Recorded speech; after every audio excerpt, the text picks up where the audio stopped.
चालबाज बहू। लुधियाना की रीटा की जिंदगी बड़े ही मजे से गुजर रही थी।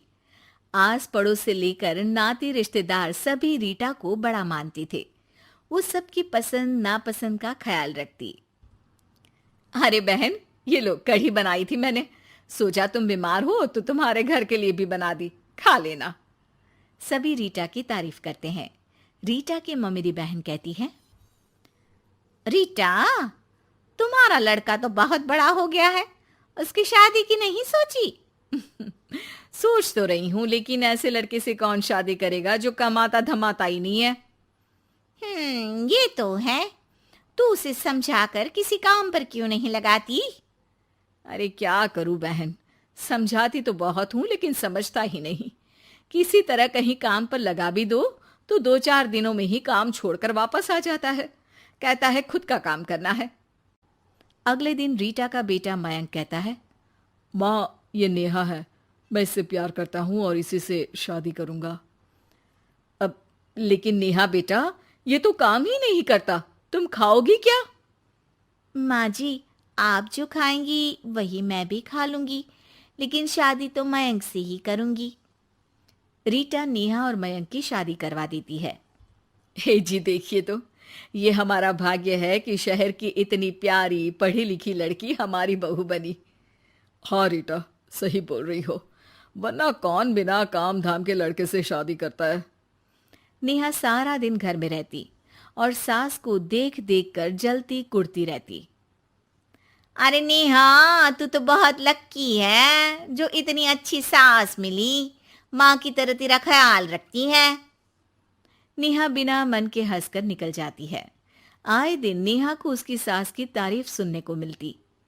मयंक, तुम्हारी मम्मी बहुत चालाक है, सबको सम्मोहित करके रखी हुई है। कोई मुझसे पूछे कितनी झूठी औरत है तुम्हारी माँ।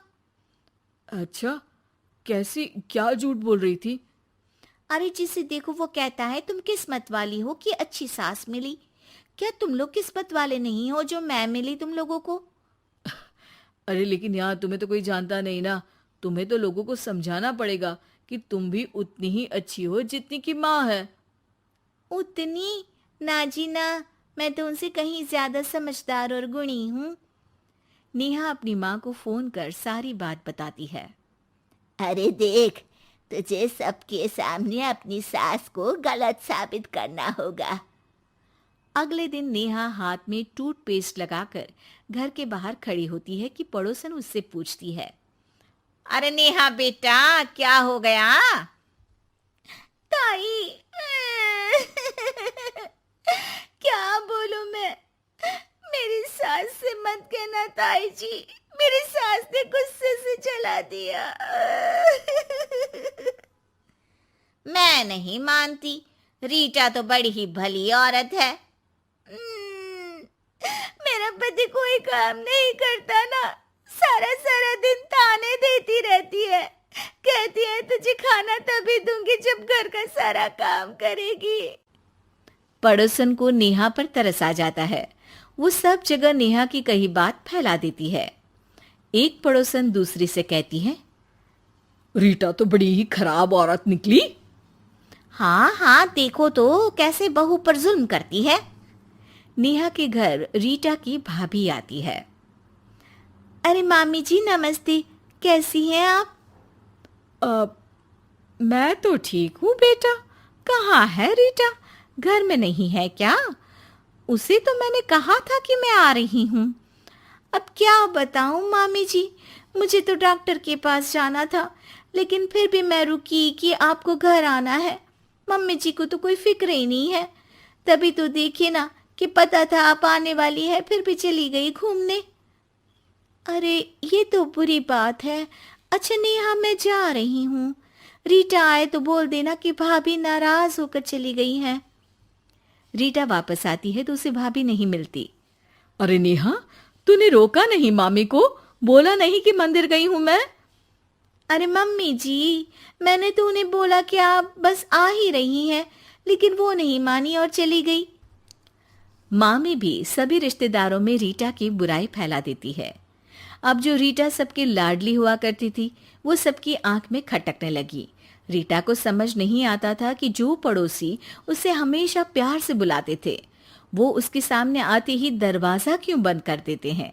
जो रिश्तेदार उसे इतना प्यार करते थे, वो उसे अब फोन तक नहीं करते। एक दिन रीटा के पास उसकी भाभी का फोन आता है।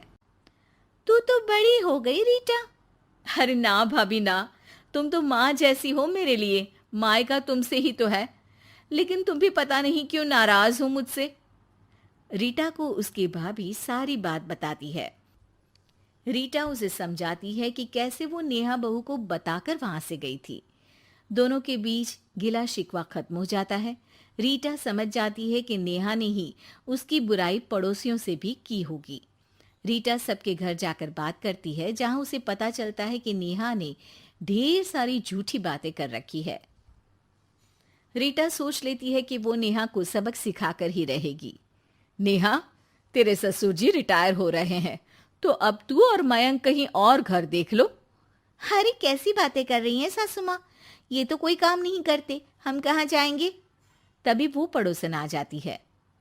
अरे नेहा, अच्छा ही तो है, तेरी ऐसी सास से छुटकारा मिल रहा है जो तुझे बात बात पर जला देती थी ना। घर जरा जल्दी खाली कर देना नेहा, मयंक से भी बोल देना। नेहा को समझ आ जाता है कि सास को सब पता चल गया है। वो उसकी पैर पकड़ लेती है। सासू माँ, मुझे माफ कर दीजिए, मैं आगे से ऐसा कभी नहीं करूंगी।